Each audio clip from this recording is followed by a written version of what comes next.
back to, I'll elaborate a little bit more of this one property I purchased. It was 21 Center in Angola, New York, which is, 35 minutes south of Buffalo. Not really a place where a lot of investors are going just because it's outside of the populated area. But I had story was important.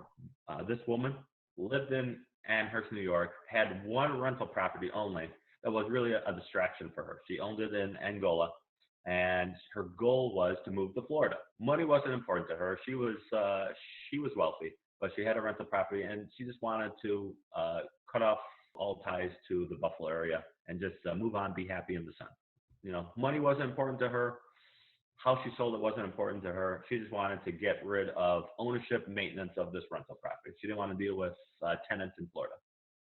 I said, I'll gladly take on your tenants, which was a little bit shocking to hear from her because 2 of the 3 tenants were there for 25 years. Wow. They never made any calls for any maintenance. They didn't cause any damage. She couldn't sell it primarily because, not that many people are looking for 3 units, 35 minutes outside of Buffalo. So like I said, it was listed for 140. It was price reduced down to 117.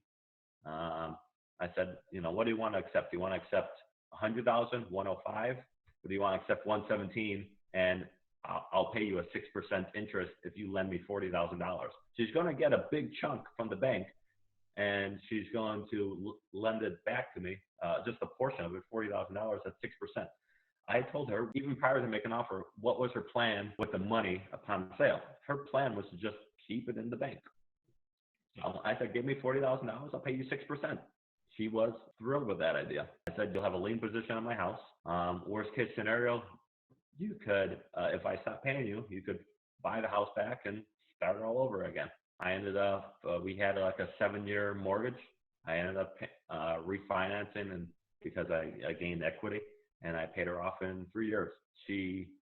I didn't need the money, but she said, reach out if you want to borrow money again. Wow.